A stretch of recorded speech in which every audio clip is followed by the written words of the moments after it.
Hello YouTube and Patreon, this is Nathan P. Butler, and this is our project update for the month of December 2021. It's been some big news since the last of our project updates. There'll be at least a bit more big news between this one and the next, but I'll try to recap them, or at least presage in one case them here in this update for those who don't pay attention to all the other videos posted on the channel. As if there's been a ton lately, but there's been at least a few. First, let me thank all of you who are backers over there on Patreon. Again, that is patreon.com/NathanPButler. We have the Travelers Through the Butlerverse tier. These are the folks who do the $1 tier, and they get thanked in the credits of update videos like this one. And while it's a manageable number of folks, I'm also making sure to mention everybody out loud here. The Travelers include Levi Bond, David Bittner, John, Casey Uri, Kai Jacoby, Story Mode, Bon Linez, Travis Cook, Caleb Owens, Justin Richard, Preston Ellis, Jeremy Goss, Ben Abrams, Michael Torson, Jacob Kapoor, Tony Jenkins, Kevin Kriener, and Austin Pierce. Then we have the Denizens of the Butlerverse, that's the $5 tier, and these are the folks who also get access beyond what the Travelers get, also to a pair of audio commentaries every single month, currently for the Clone Wars, though we have done a special series on Forces of Destiny that's already available, and coming up in the near future, I am hoping to get a chance, once I finish reading the novel Ronin, to actually dive into doing a full commentary series for Star Wars Visions.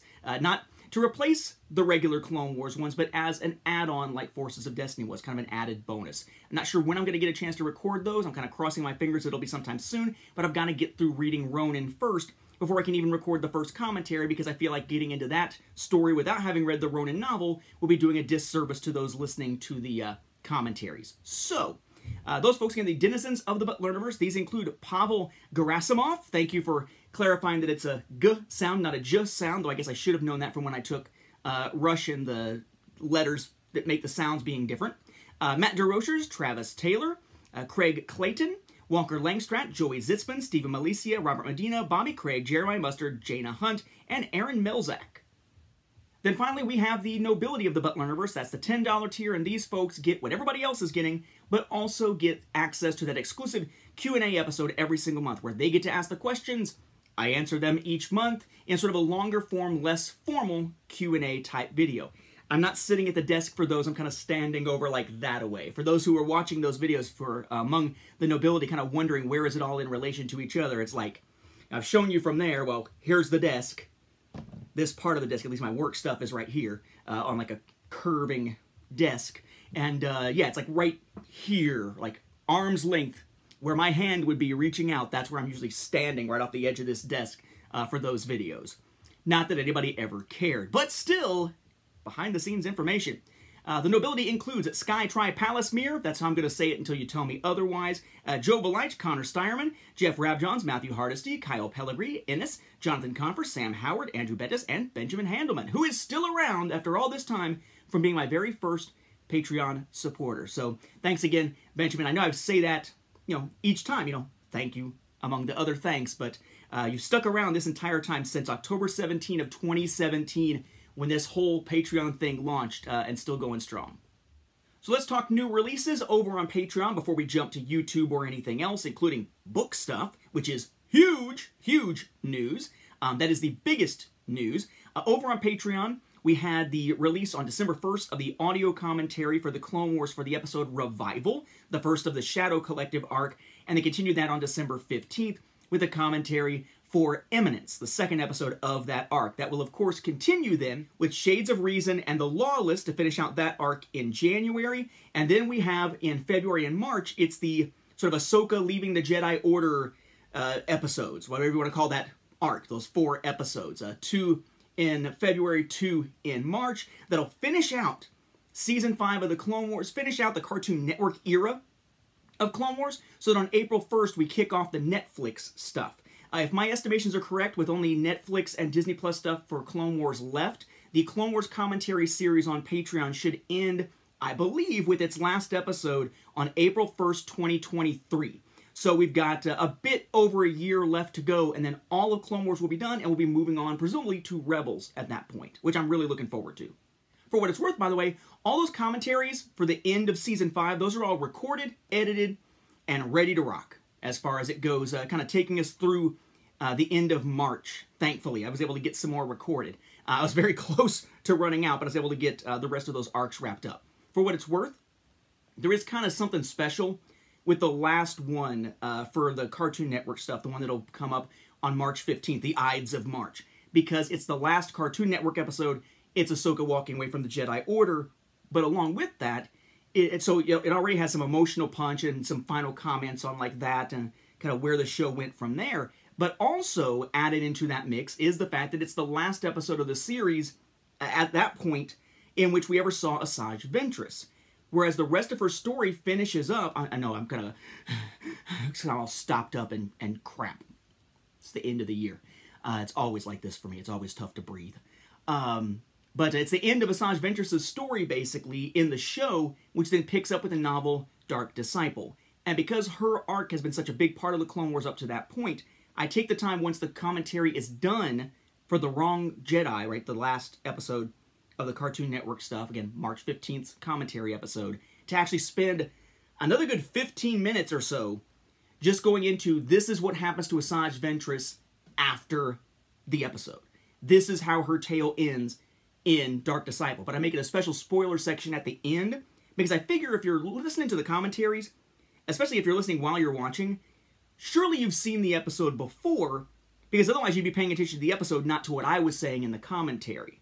So in that case, I can sort of assume that it's okay to spoil aspects of the Clone Wars itself if I'm talking about episodes of the Clone Wars, and it's been years.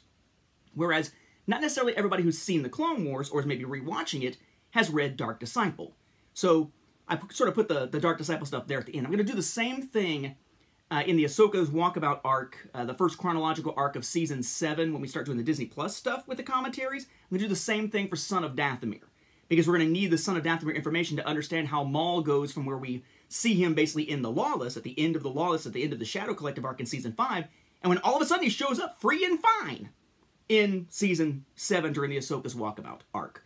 So kind of some extra content. I want to say that the commentary for The Wrong Jedi winds up lasting almost twice as long as the episode itself does, because of that extra content and whatnot. So you have that to look forward to. As for the Nobility of the Butler Universe Q&A, that was released as well. It was number 48 in that commentary series, and it was released on December 13th. Meanwhile, over on YouTube, on November 26th, we have kind of a big deal type of little video release, which was when I finally got the paperback proof copies of A Saga on Home Video 2nd edition in my hands to be able to show you what those looked like briefly in a quick little video. Ran about 10 minutes or so. After that, a few days later, I managed to finally get my hands, when they finally arrived, on the finished copies of A Saga on Home Video 2nd edition in paperback and on Kindle. We'll talk more about A Saga on Home Video in just a minute, but I did a whole video going very in-depth with the different versions that existed, that exist now. Hardback is still coming, more on that again in a second, and kind of taking you through what the chapters cover, seeing the images and all that kind of stuff to really get a feel for A Saga on Home Video 2nd edition, so that hopefully, if that's something you're interested in, you will check it out. That other video where I went super in-depth is referred to as the book launch video. It's A Saga on Home Video 2nd edition book launch. It's kind of what it's titled here. Book launch blah blah blah may have something else in the title, but book launch is the key thing to search for if you're looking for it. It was released on December 2nd, and yeah, has just a lot of information about A Saga on Home Video to kind of help folks decide if that's something they want to pick up in the new 2nd edition form. We also had some episodes from the Star Wars Home Video Library. We had episode 425 that looked at the documentary Fog City Mavericks, which focuses on George Lucas, his career, and includes elements of Star Wars, of course, as a building part of that career. Episode 426, which looked at the AFI 100 Years 100 Movies TV series set DVD package, which includes an episode called Fantastic Flights that addresses Star Wars and why A New Hope, to some degree, is included within that 100 Years 100 Movies Century Collection top 100 American-made films of all time thing that they did back then. We then had episode 227, which is the one that took a look at the weird issue where when they reissued or reprinted the 2000 VHS set, in the widescreen VHS set of the original trilogy in 2001, not only did they change the labels like they did with full screen, they had an error on Return of the Jedi with the wrong episode number on it. Star Wars 4 Return of the Jedi, which of course doesn't make sense. And then of course we had episode number 427, kind of an oddball, looking at various Sideshow collectibles promotional DVDs that include Star Wars content. Not just an alliance is formed, but also some of those ones that are more like just sort of generic Sideshow collectibles that include Star Wars content as well. And then of course we had an episode here of a series that doesn't really have a name. That is, I guess I call them the Kickstarter overview series at times. But a while back, I'd had a chance, because I did the honorary producer pledge, to do a breakdown video of the premium prototype version of a game called Tiny Epic Dungeons from Gamelin Games. A fantastic game. Love that game series. This is my favorite of it. And the prototype, because I was an honorary producer in the whole pledge thing, the prototype arrived back, months ago, like June, July-ish. So I did a video on that. So then when the finished game arrived early, because that's the other cool thing, instead of waiting until like late January, early February to get the finished game, I got my finished game and the finished expansion back in September.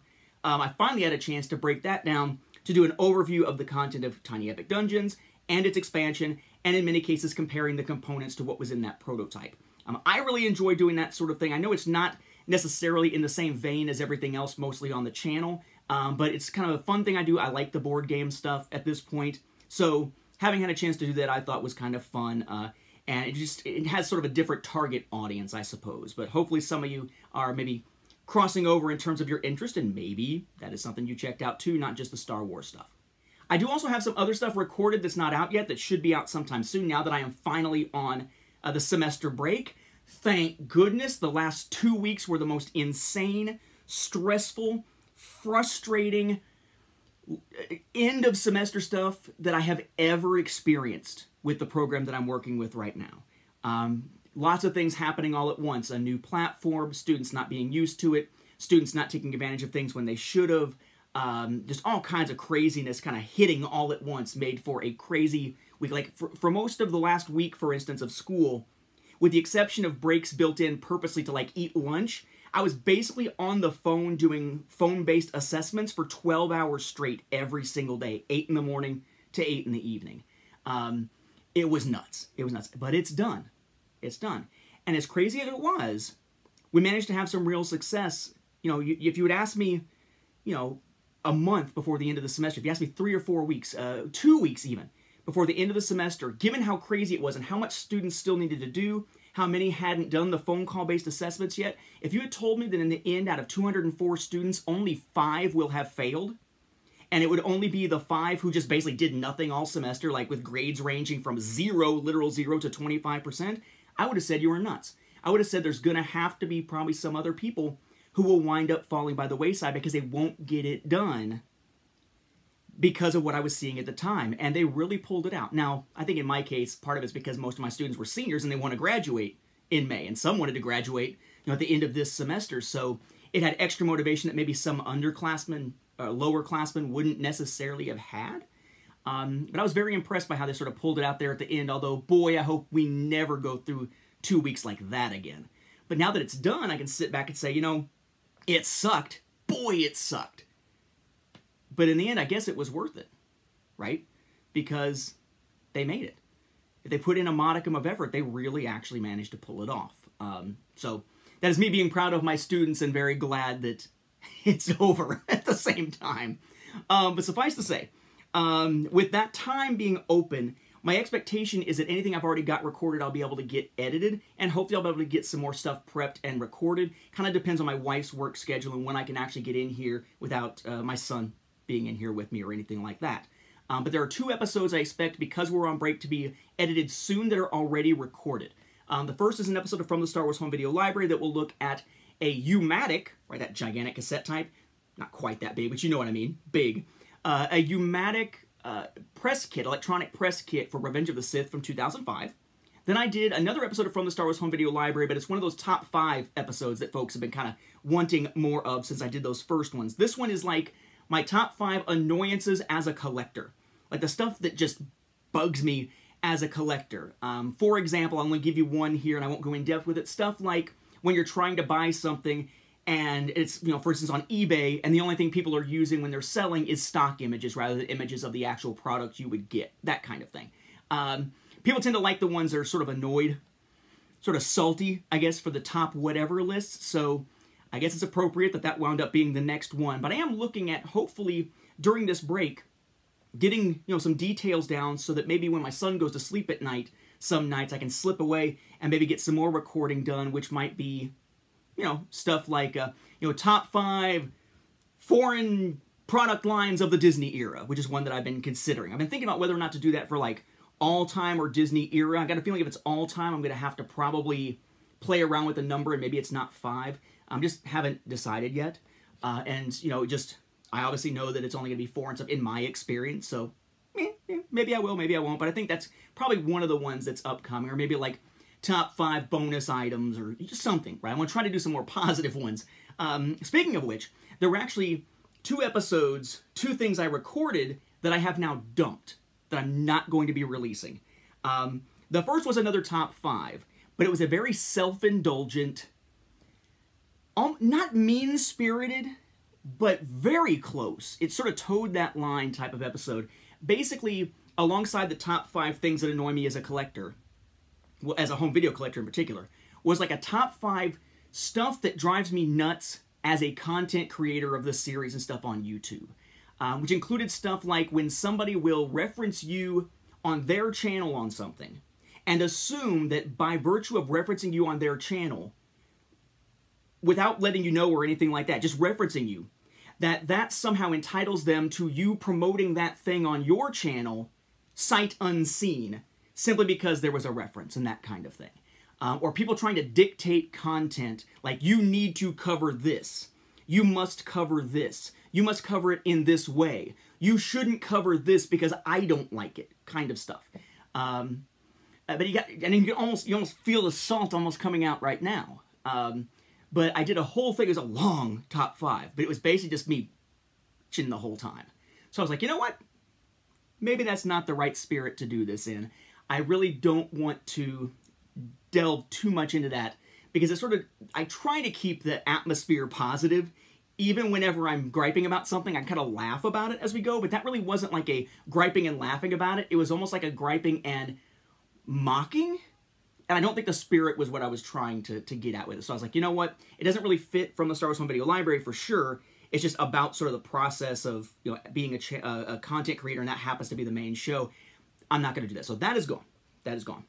The other thing that I tried to record early was I tried to record the answer for the Q&A stuff for the book, because you may recall that if you watch the book launch video for A Saga on Home Video 2nd Edition, which is our next topic we're going to talk about here, one of the things that I said was, you know, you could ask questions in the comments, and I would answer them in a Q&A video when the hardback proofs arrived for me to show, right? To kind of combine those things together. But the hardback proofs were taking so long that I was like, you know what, I'll just go ahead and record now. And it just kind of became a mess, because I realized it was going to be yet another video when I was still going to have to do one with the hardback proofs. And instead of just answering questions, I was replying to all the comments, which meant some of my responses were kind of banal, and it was just going long. It's like, you know what, I will do a more efficient, better done version when the hardback proofs arrive, put that stuff aside, delete, you know, start from scratch whenever I actually have the hardback proofs. So, 2 things recorded that still need to be edited and put up. 1 episode from the Star Wars Home Video Library that covers an item, the other of which is a top 5. More stuff to cover soon, but 2 things that were recorded that have been ditched. And lest I forget, because, you know, I actually just did, and I'm recording this after everything else and splicing it in, behind the scenes stuff again, some cool things to share about the YouTube channel here. They do a little creator recap email type thing that gives you some interesting stats about your channel. I thought that I would share. So as of right now, by the way, we have 5,912 subscribers on this channel. So we are basically 88 away from finally hitting the 6,000 mark. That's nothing compared to some of the big ones out there, but I also don't promote this channel very much. It's kind of a side thing that I do.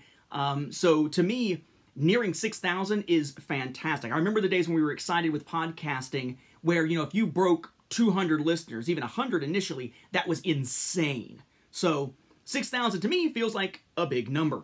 So they give you some stats here, like I mentioned. Apparently the watch time in minutes in 2021 up through December 14th when this was sent out, the total watch time in minutes was 822,100 minutes, give or take. That's a lot of minutes. And then the total views, 178.8 thousand. So a lot of views. This still boggles my mind. My most viewed video is still This one. It is the Jedi Challenges gameplay in-game footage with and without commentary. When I used the AR headset for Jedi Challenges and did some gameplay stuff, somehow in 2021, that is still my most viewed video. That is nuts to me. I don't get it.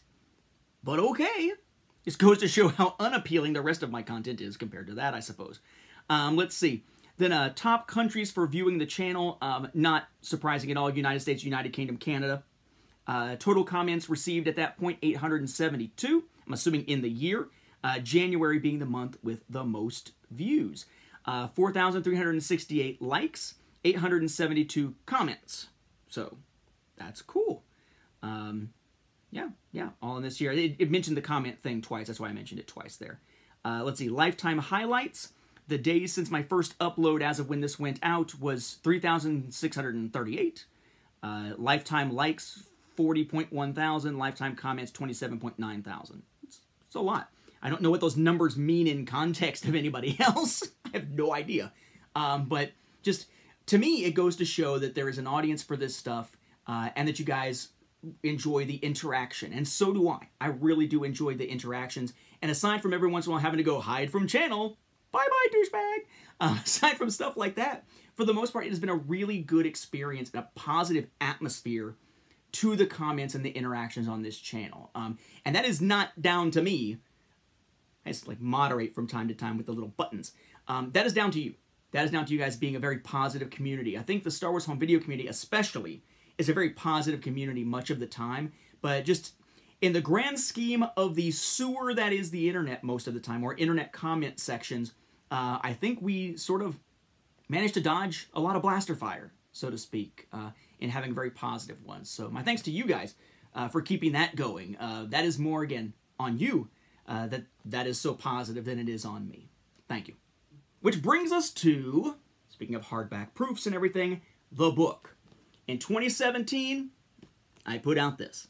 A Saga on Home Video, a fan's guide to US Star Wars home video releases, at just under 300 pages, a little over 300 images, but the contents entirely, boy, that's hard to see in this light, entirely grayscale. Right? Well, as of the end of November, after our last update video, finally, the second edition has been released. First it was in paperback, then shortly thereafter, initially released on Kindle. Had a little bit of issues with keyword issues when trying to get Kindle copies fully approved and pushed out. Now, I'll show you these here. I know I've done in-depth stuff here on the channel about them, so again, if you really want to dive deep into a Saga on Home Video 2nd Edition, search the channel for that book launch video that was released back on December 2nd of 2021. I'm not going to go heavy in-depth on them yet again here. The hardback versions, I'll show you the paperback version here. There is a Kindle version as well, but the hardback versions I was hoping I would have in time for this recording here, but I do not. Today is December 18th, 2021. The hardback copies, the proof copies, were supposed to arrive on the 16th.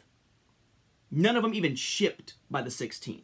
And that's like a month out, not a month, but getting there. If I look back to like how long it took to get the proof copies of paperback, and I put in the order for the hardback ones almost immediately after that, it's taken weeks longer for hardback than paperback. I don't think it's actually been a month, but it feels like it's been a month. It's been, you know, half a month to a month-ish.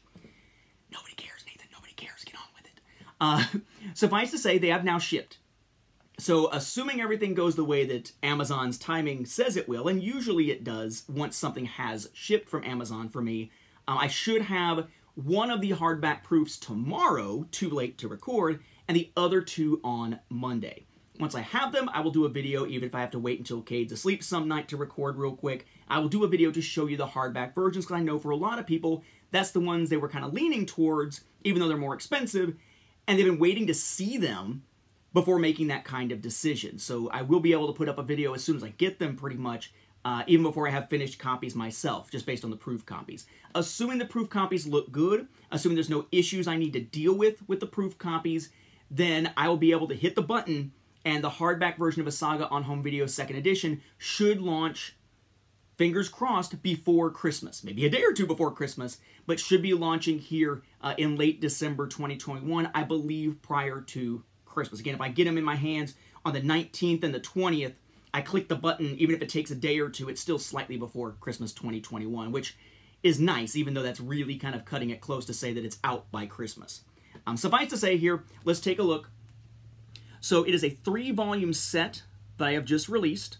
A Saga on Home Video Volume 1 is going to be the one that basically covers from, it has an introduction to the whole series. All the different volumes now have a preface in it. This basically is revamped, expanded drastically chapters that were actually in the first edition in a much, much lighter form. Because this essentially covers from 1977 with the Super 8 reels up through basically right before the Disney era releases started, or at least like the Walt Disney Studios Home Entertainment releases started. So this goes up through basically the last things being like the 2015 Complete Saga reissue, that kind of stuff, right? The digital releases in 2015 and so on, okay? But as you notice here, these are now full color interior and way more pictures overall. This one is about 330 or so pages long. It includes a crap ton of pictures across all 3 volumes. We'll touch on the picture count here in a moment. I know I've talked about it before. Now, these on the interior are what's referred to as standard, of course I pick a page without pictures, standard color, okay? Lots of new images here, as I've mentioned before. Standard color, so it's the same type of paper as this, but color. The hardbacks, when they arrive, will be what's referred to as premium color. Exactly what that means and how it differs, I have yet to see, because I still don't have my proof copies yet. But it's premium color in the hardback. The hardback versions will be a laminate hardcover, where it's actually hardcover, and the cover image is actually printed on the hardcover itself. There's no dust jacket. It's actually the hardcover itself that has the art on it for that nice laminate kind of glossy look to it. But this is Volume 1. Then we have Volume 2. This is essentially the live-action films in the Disney era. This is about the same size as the original, so it's just shy of 300 pages. And basically what you got here is a chapter on The Force Awakens and Rogue One, another chapter on Last Jedi and Solo, another chapter on Rise of Skywalker and Skywalker Saga. But of course, as the other films were being reissued, the previous 6 live-action films were being reissued, of course, theirs are also included in here as well, as they were reissued by Walt Disney Studios Home Entertainment or by 20th Century Fox Home Entertainment in conjunction or at the same time and kind of in parallel with what was going on from Disney. So these are your live-action theatrical films from the U.S. perspective, right? So the 11 live-action theatrical films from an American perspective here in these 2. I say from the American perspective because, of course, the Ewok films were live-action and were theatrical in other regions, just not here. And I do specify live-action because Clone Wars is not included. It is in the 3rd volume. And the 3rd volume runs here about almost 360 pages. Give or take. It's bigger than the other ones, because this is like the everything else book, right? This is Droids, Ewoks, Clone Wars microseries, The Clone Wars, Rebels, Resistance, Lego Star Wars stuff, behind-the-scenes stuff, oddball stuff, Disney Plus content, etc., etc., etc., all in this volume here. Again, they're all that same cool, nice color interior now. Now, again, I mentioned how in the original, there was a little over 300 pictures. Combined across these 3 new volumes, there are about 1,550 pictures or so. Right? So, way more pictures. Almost 5-fold more pictures, I guess 5-fold pictures total, than what you would have seen in the first edition, plus it's all color.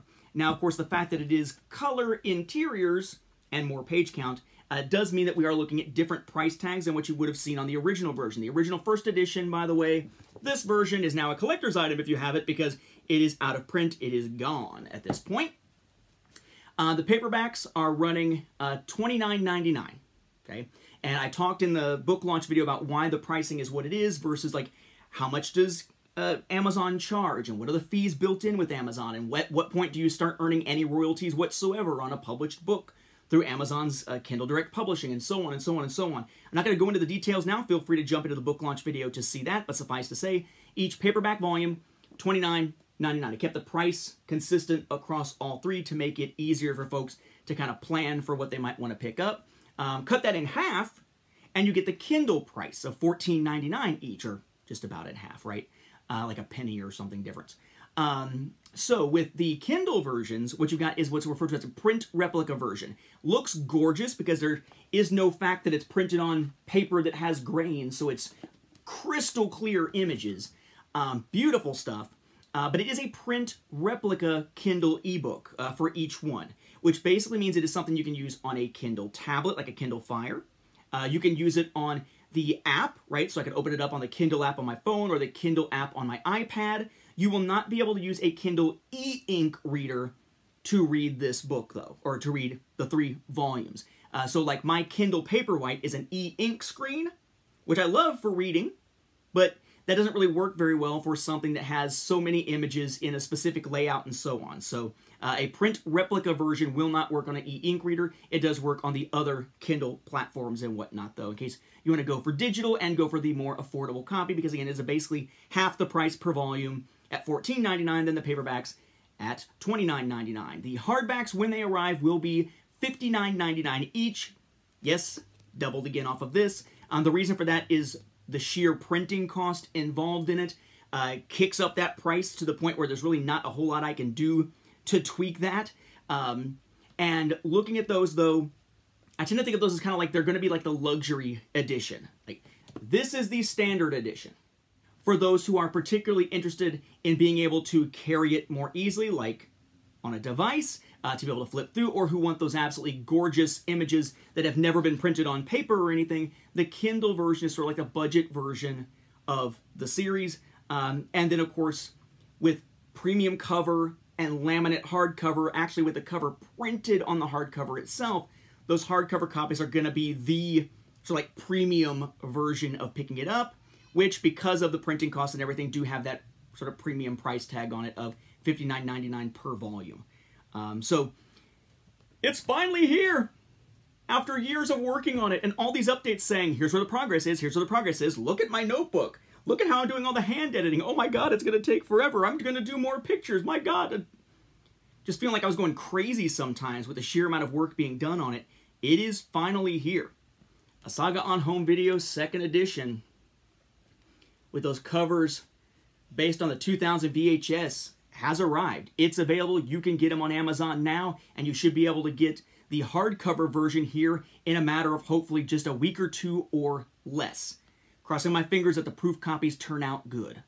Or, well, good. No, they turn out good, right? Because good is when you, yeah, because well is when you do something, right? So good is the quality of the noun. I think my son is yelling in the other room being like, Daddy, no, it's good, not well. Or for some other reason, which is probably more likely. So, with that, let's see. The last thing I want to add is the thing that I've missed previously in some, it's such a new thing I keep forgetting, which is the, like, what are you watching, what are you playing, what are you reading stuff. So, it actually kind of ties together. So, the what are you reading thing, I just finally finished Wheel of Time. I read all 14 regular books plus the prequel for Wheel of Time. I'm done. And we are watching Wheel of Time, which doesn't have many episodes left. I think as of now we've got 1 to watch that's released, and then there's just 1 left of the season as they're finishing out Eye of the World, the first book. Been really enjoying that. Some of the changes to the show are kind of jarring, like how they're having to deal with the fact that the guy that plays Matt left the show, and they're having to recast, so the end of the season is a bit different than what we would expect based on the book. They sort of sped certain aspects up of character development and character interactions. I like the way, there's a YouTuber named Daniel Green, who's way more popular than I am, for sure, who's got some really good stuff on Wheel of Time and other fantasy stuff, if you ever get a chance. So it's Greene.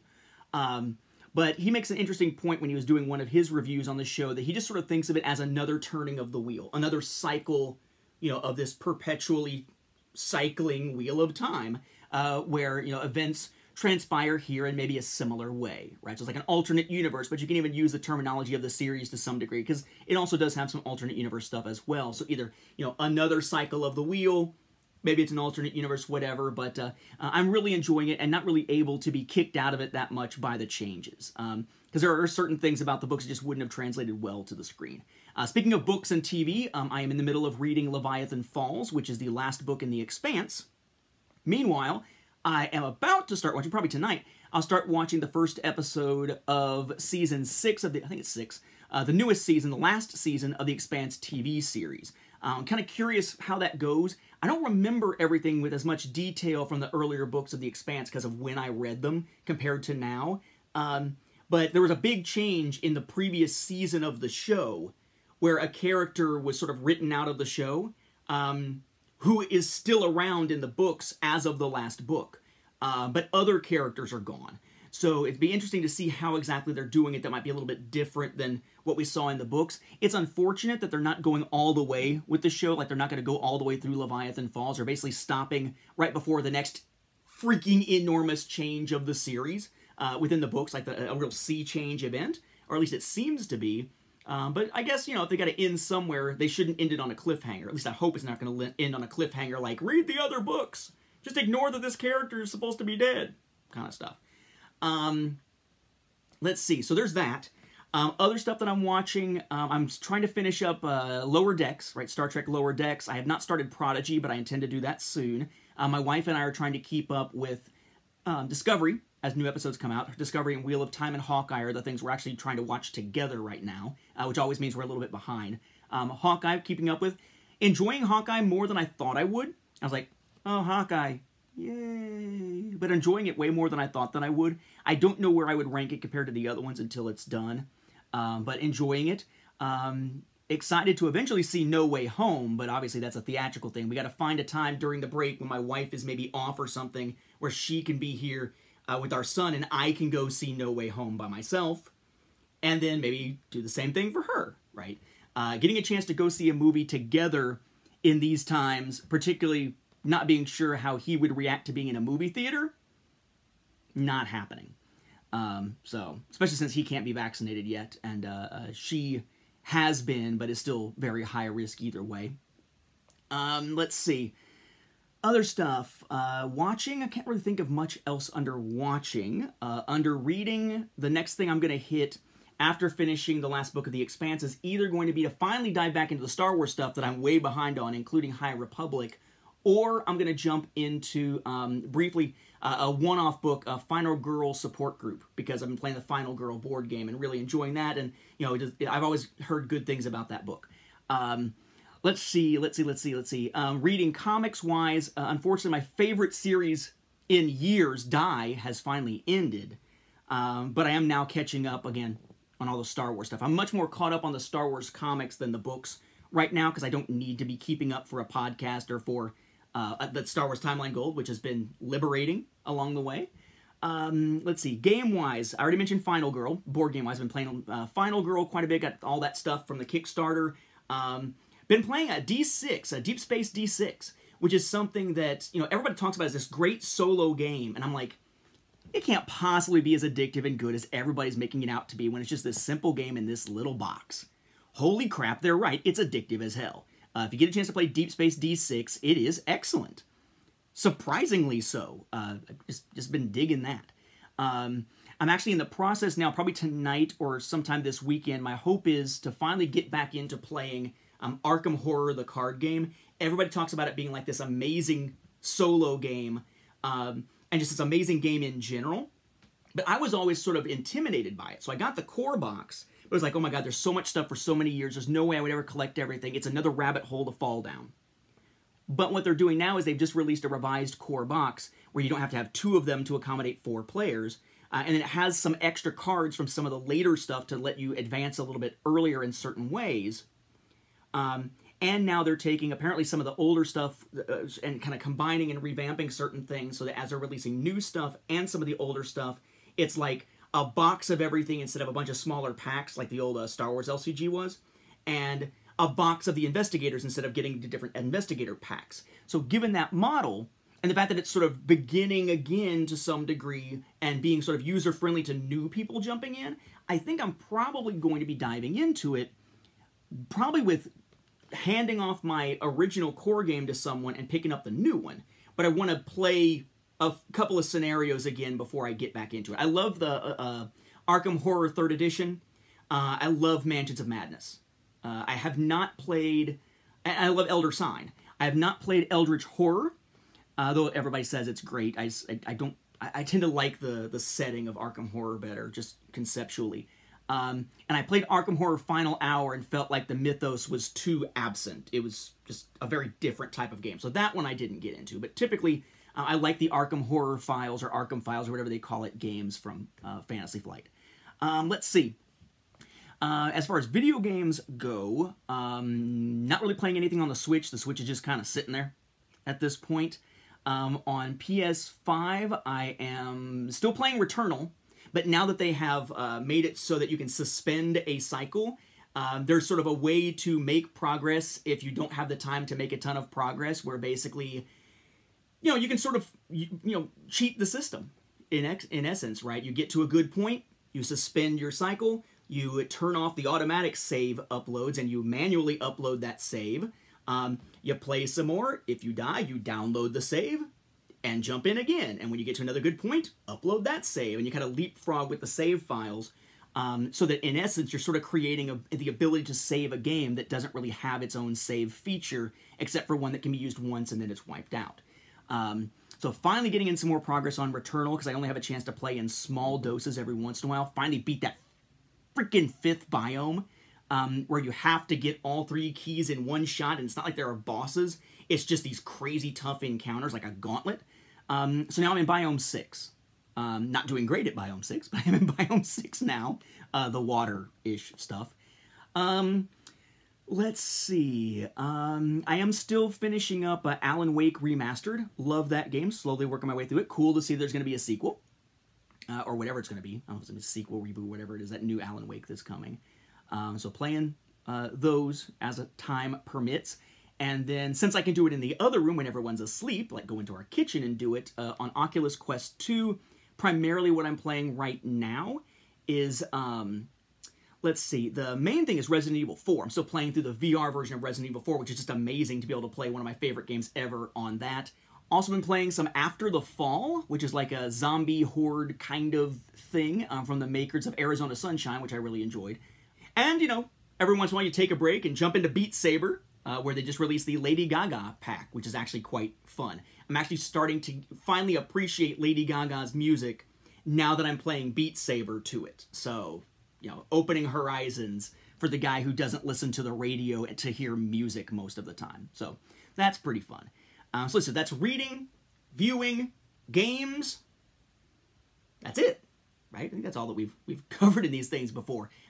So, that said, appreciate you guys indulging me for this update being a little bit longer than normal.